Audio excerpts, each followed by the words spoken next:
warahmatullahi wabarakatuh, Bapak Kiai. Waalaikumsalam warahmatullahi wabarakatuh. Matur nuwun nggih Bapak Kiai Mudofar, dari kami tim dari Konsen Deka sudah diberikan waktu untuk sowan di Al Husna Mayon, sama-sama. Al Husna 1 ya. Sama-sama, Ini kita selalu terbuka. Nggih, matur nuwun. Kita menghadapi bulan Ramadan 1443 Hijriah saat ini nggih. Iya, alhamdulillah. Alhamdulillah. Kira-kira untuk Kiai sendiri untuk menghadapi bulan Ramadan di tahun 1443 Hijriah atau 2022 Masehi ini, apa saja kira-kira yang perlu Kiai sampaikan kepada masyarakat di Kabupaten Jepara khususnya dan masyarakat seluruh Indonesia pada umumnya? Iya, sebenarnya kan Ramadan ini tiap tahun datang.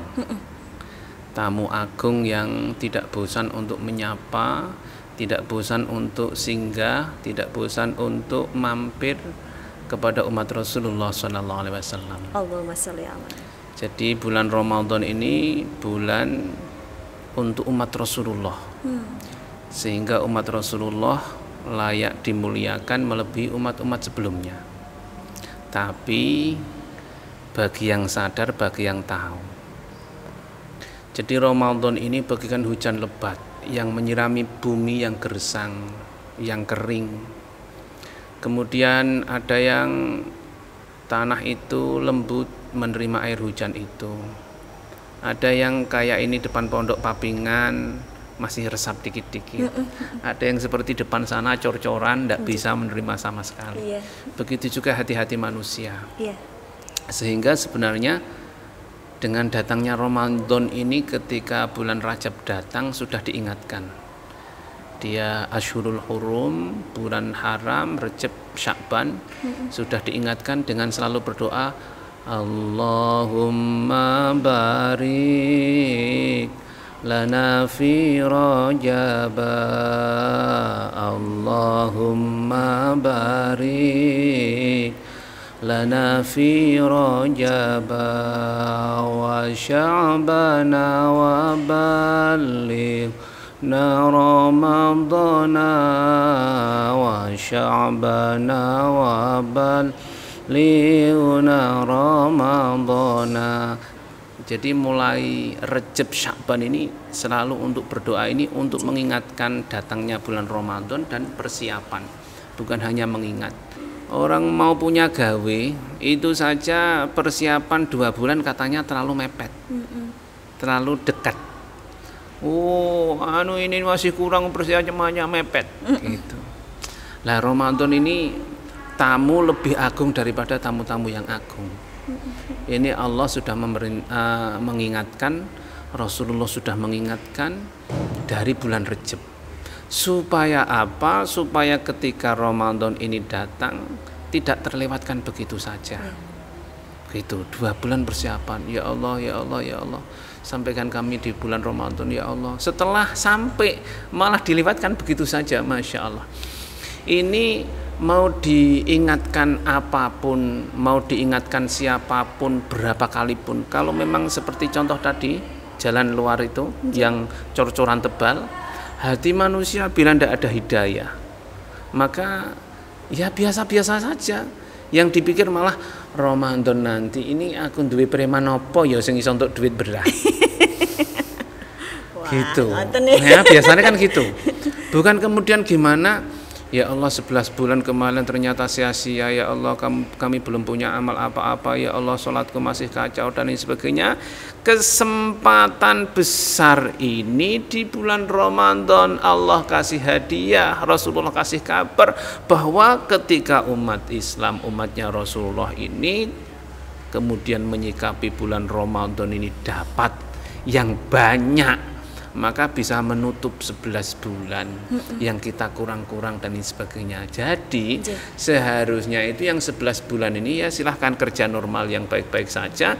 Untuk Ramadan iki tadi yang 11 bulan kerja nggih sangu hidup di bulan Ramadan, ndak usah ke pasar, ndak apa-apa selama bulan Ramadan. Buat baca Quran. Buat baca Al-Quran. Siap, Mbak? Iya, siap Kiai. Siap Insyaallah. Nah, itu yang menjadi salah kaprah terkadang ya, pemahaman. Justru bahkan ada yang menjadikan bulan Ramadan ini bulan bisnis begitu ya. Bulan supaya mendapatkan keuntungan sebanyak-banyaknya di perdagangan, di sektor-sektor lain pokoknya ya Kiai. Dan hal-hal seperti ini padahal kalau bulan Ramadan adalah bulan yang penuh berkah. Pahala di sini sebetulnya berlipat-lipat ya Kiai ya. Sebenarnya memang tidak melarang itu semuanya, tidak melarang, tapi eman-emannya itu ketika kegiatan-kegiatan duniawi yang sudah di-warning oleh Rasulullah bahwa Ramadan ini adalah bagaimana spesial untuk kita menutupi kekurangan selama 11 bulan. Nah ini seumpama memang ya udah kegiatannya bremo dan lain sebagainya, ya bukan kemudian malah volumenya diperkeras, dikecilin. Volumenya diperkeras selama 11 bulan. Dulu saya itu sering imam terawih di Jakarta yang sampai hatam Quran. Dan insya Allah ini Al-Husna santri-santri yang SMP SMA mulai tahun ini juga terawihnya setiap malamnya sekitar 2 juz.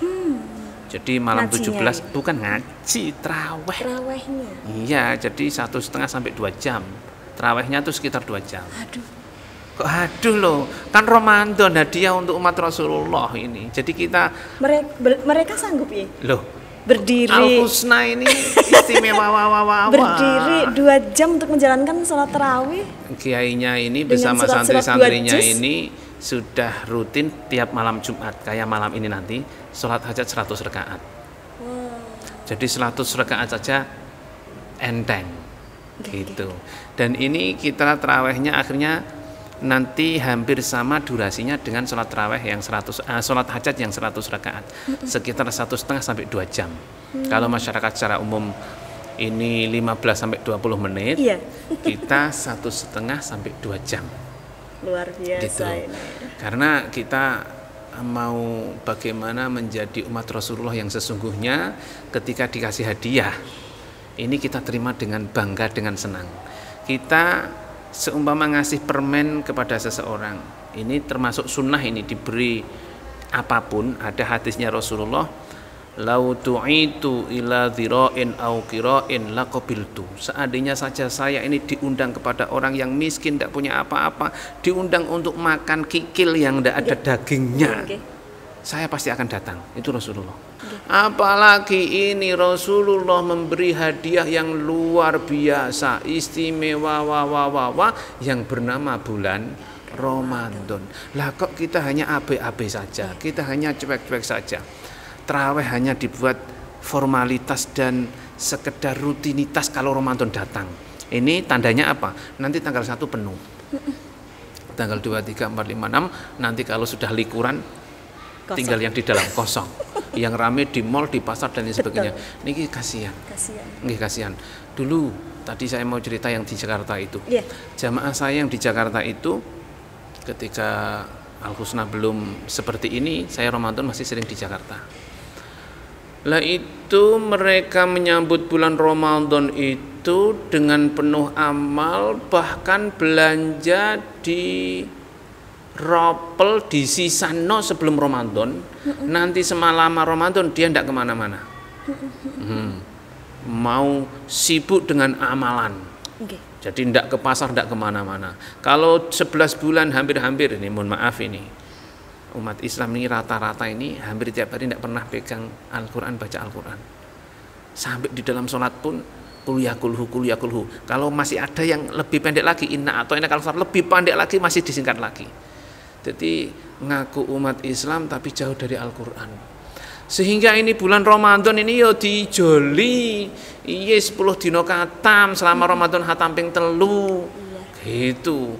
Bukan malah wis bulan-bulan biasa ini tidak pernah pegang Quran, Ramadan malah mremo gaspol. Terus ini besok nih umat Kanjeng Nabi mau diagung-agungkan, mau dibanggakan Kanjeng Nabi, ndak bisa gimana? Kecewa Kanjeng Nabi. Itu yang salah kaprah. Jadi kita dikasih hadiah oleh Kanjeng Nabi, dikasih hadiah oleh Allah berupa bulan Ramadan, bagaimana kita menerimanya dengan senang hati. Siapa yang senang hati? Tadi ini, sawah-sawah ini lembut tanahnya. Ketika ada air hujan turun, langsung diterima. Kemudian dia jadi tanah yang subur. Gitu. Sehingga ketika musim hujan itu datang, Pak Tani langsung kembali ke sawah untuk cocok tanam, Cocok tanam. tumbuh subur. Kalau ini yang ada pabriknya ini paling rumput-rumput sedikit, karena masih ada rongga-rongga air untuk Iya, ke bawah. ke bawah. Tapi di aspal tidak ada rumputnya sama sekali, tidak bisa ditumbuhin. Sudah Karena apa? tertutup. Tertutup rapat. Tertutup rapat. Jadi yang bisa menerima ini semua adalah orang yang punya hidayah. Hidayah itu taufik. Jadi hidayah itu jangan hanya petunjuk memberitahu, bukan, tapi petunjuk pemberitahuan yang sekaligus nuntun. Dituntun sampai sana suatu tempat, dituntun sampai rindunya Allah, sampai surganya Allah. Itu hidayah. Hidayah ini perkara sebenarnya yang lebih penting dari semua yang ada. Dari duit, dari mobil, dari apa saja. Yang penting ini hidayah. Tapi hari ini orang ini kayaknya paling penting apa, Mbak? Duit ya. Duit. Itu mayong itu pagi, sore, malam macet mondar-mandir. Apa cari hidayah itu? Cari duit. Cari duit. Masya Allah, kasihan. Ya'lamuna zahiram minal hayatid dunya wa hum 'anil akhirati hum ghafilun. Kebanyakan manusia ini ngertinya gemebiare hidup di dunia. Ya. Duit, lihat temannya, lihat punya mobil, punya motor baru, rumahnya sudah langsung bingung, kejar lagi, kembrungsung lagi. Ya'lamuna, manusia yang dilihat, yang dingerti niki zahirul hayatid dunya. Ini gemebiare urip iki. Iya. Wa hum 'anil akhirati hum ghafilun, lupa tentang akhirat.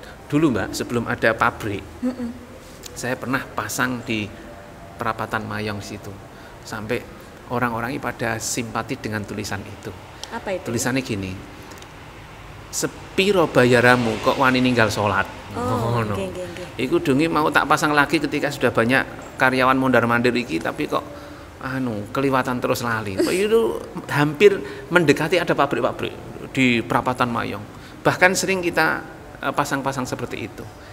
Gitu. Piro bayaramu wani ninggal sholat, kasihan.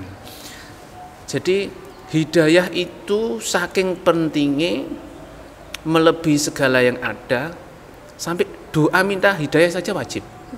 Tidak ada doa yang wajib, tapi doa minta hidayah ini wajib. Gitu. Paling doa mukhul ibadah, doa itu intisarinya yang paling indah, paling kuat, intisari dari ibadah. Tapi tidak kemudian doa itu wajib, kecuali satu ini, doa wajib, doa minta hidayah. Tiap hari sudah doa minta hidayah belum, Mbak? Insya Allah semoga selalu. Ini sebenarnya sudah tapi lupa. Ya terkadang gini loh karena kita mungkin banyak sekali yang kita pikirkan tentang dunia ya, jadinya kita berarti sama dengan orang-orang ya, sering error. Seperti perjalanan ke sini kami ini dari Ernisa ke sini, ternyata kok ada saja halangan gitu loh Masya Allah. Tapi alhamdulillah akhirnya itu bisa tadi saya mungkin lupa doa perjalanan mungkin. Oh, okay. Gitu. Jadi orang kalau doa sebelum perjalanan, apalagi sedekah semampunya, nanti perjalanannya ini lancar, dimudahkan oleh Allah.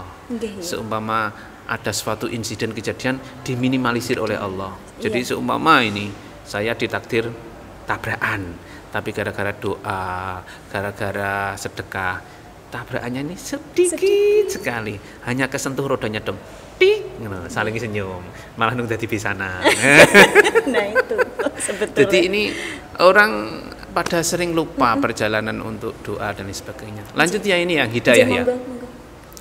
Doa hidayah itu sebenarnya sudah kita minta setiap saat, karena ini orang kalau ndak minta hidayah berarti dia bukan orang Islam. Iya, sehari semalam minimal 17 kali doa minta hidayah, yaitu ihdinas siratal mustaqim. Ya Allah ihdina, ya Allah beri kami hidayah ya Allah. As-siratal mustaqim, untuk menuju jalan yang lurus. Ini wajib ini. Kalau waktu sholat kok iyyaka na'budu wa iyyaka nasta'in, ihdinanya lewati, enggak sah. Jadi ini doa hidayah ini wajib minimal 17 kali sehari semalam. Ini minta supaya dituntun Allah menuju jalan yang lurus. Dan sebenarnya jalan lurus itu sudah dikasih tahu oleh Allah, tapi pada nggak ngerti.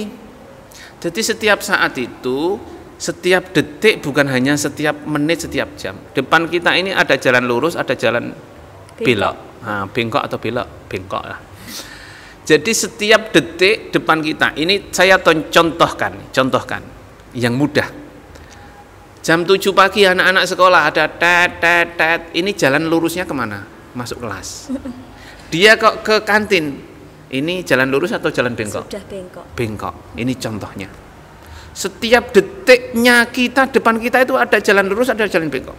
Bagaimana kita menyikapi, bagaimana kita menjadikan itu ibadah, bagaimana kita menjadikan ini ingat kepada Allah, bagaimana detik itu kita ada kesempatan untuk berbuat kebaikan, ini jalan lurus. Ada apa saja tiap detik. Gitu, jalan lurus. Karena kita selalu ihdinas siratal mustaqim, ihdinas siratal mustaqim. Jadi ada waktunya dan hayya 'alas shalah. Jalan lurusnya kemana, Mas? Ke masjid. Iya. Sholat. Apa ini datangi panggilan adzan, itu jalan lurusnya. Satu tasbih saja di dalam bulan Ramadan, di dalam sholat lebih baik daripada sejuta tasbih di luar Ramadan, di luar sholat.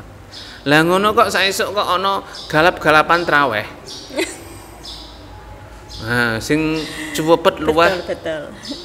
favorit. Wah, kene kurang cepet traweh, ora gathuk imame. Masjid kono wis rampung. Imame kurang jos. Jadi Masya Allah. Imame tua ya ngaten. Imame tua kurang jos, imame lelet. Ini sebenarnya juga salah kita, Mbak. Betul. Okay. Salah kita, bukan salah masyarakatnya. Karena kebanyakan kita para imam, para kiai ini selalu ngikuti apa yang diinginin masyarakat, bukan kita memberitahu masyarakat untuk ikut kepada kita. Jadi menawa wis dadi filosofi wong kuno, besok zaman akhir gudel kebo anut gudel, kebo nyusu gudel. Menawa ya ngono kuwi akhir zaman iki, kiyaine tokoh iki anut ngikuti terus masyarakat. Ngoten. Jadi kasihlah pengertian. Ada kejadian unik, Mbak. Waktu saya traweh lama-lama di Jakarta, itu kan hatam. Hatamnya enggak kemudian tanggal 30. Kalau hatam tanggal 30 ya saya bodoh jeneng Jakarta. Hatam kadang tanggal 25, 27 kayak gitu. Ada salah satu masjid, ada salah satu jamaah yang pengen sholat traweh 1 juz atau panjang-panjang. Akhirnya nunggu kami hatam di masjid yang utama itu, kemudian diundang ke Kalibata. Tempatnya Kalibata. Ketika itu saya diminta untuk coba sih gimana rasanya traweh yang lama. Hari-hari sebelumnya ini sudah diumumkan kepada jamaahnya, besok malam ini tanggal ini kita kedatangan ustadz dari Jawa untuk sholat traweh yang tidak seperti biasanya, tidak seperti setiap malamnya, agak panjang, bacanya surat-surat yang panjang-panjang. Nanti kalau kita nyaman akan kita cari ustadz, nanti kita sholat traweh yang panjang-panjang. Oke, sampai pada waktu dan jadwalnya. Kemudian kami datang ke sana, kan sebelum Isya sudah datang. Saya kaget, Mbak, karena baru turun dari mobil, ini anak-anak remaja banyak sekali menyambut kita. Langsung ke mobil ini salaman dan lain sebagainya. Ternyata itu tujuannya bukan menyambut kita. Apa? Bisikin kita. Pak Ustadz nanti katanya ini Pak Ustadz imam terawih panjang-panjang ini nanti. Pak Ustadz, nanti jangan panjang-panjang ya, kayak gitu. Jadi Masya Allah, ini yang mendatangi kita bukan menyambut kita, tapi malah bisikin. Bisikin, Pak Ustadz, nanti jangan panjang-panjang ya terawihnya ya, dan lain sebagainya. Tapi Masya Allah, ketika budayanya di sana itu ada kultum sebelum terawih. Jadi hampir rata-rata di kota di Jakarta kayak gitu. Sebelum terawih ada kultumnya. Lah ketika kultum ini kami diberi kesempatan untuk ngomong. Inilah kami menyampaikan fadilahnya. Rukuknya, sujudnya orang yang ditahan. Jadi kita mau rukuk ditahan, tidak cepat-cepat. Bagi Allah lebih dicintai daripada rukuknya malaikat yang selama-lamanya.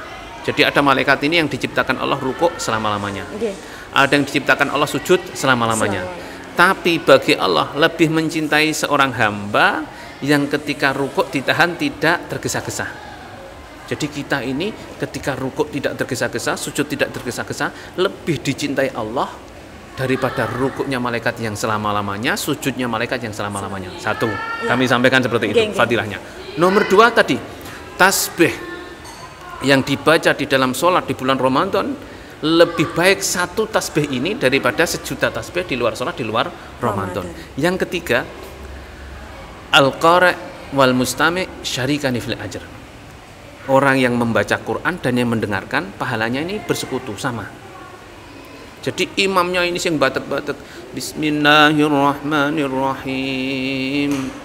Awala ya'lamuna anna Allah ya'lamu ma yusirruna wa ma yu'linun, dan seterusnya. Ini makmumnya tinggal dengerin saja. Ini pahalanya yang baca dan pahalanya yang mendengarkan sama.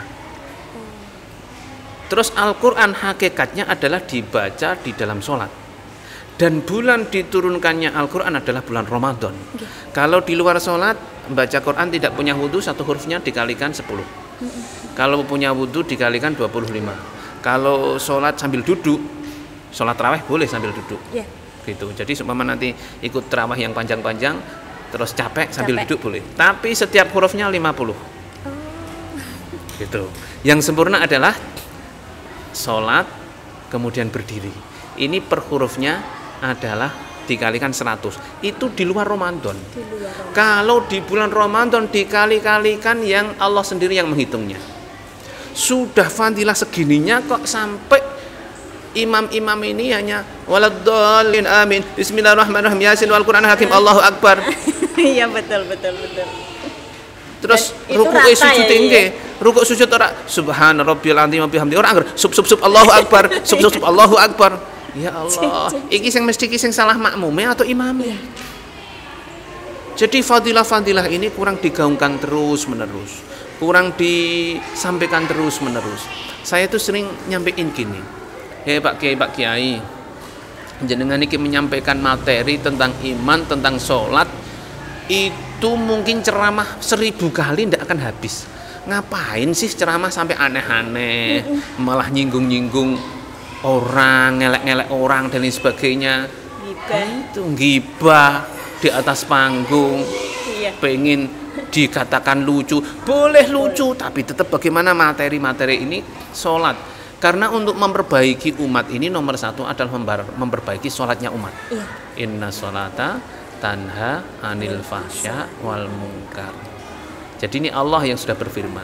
Kalau umat ini yang diperbaiki terus sholatnya, sampai saya nanti kalau jadi Bupati Jepara, kok tidak diamini loh, atau jadi presidennya. Amin. Nomor satu, bagaimana umat kembali lagi ke masjid, ditata akhlaknya, sholatnya ini ditertibkan, nanti akhlaknya akan tertib.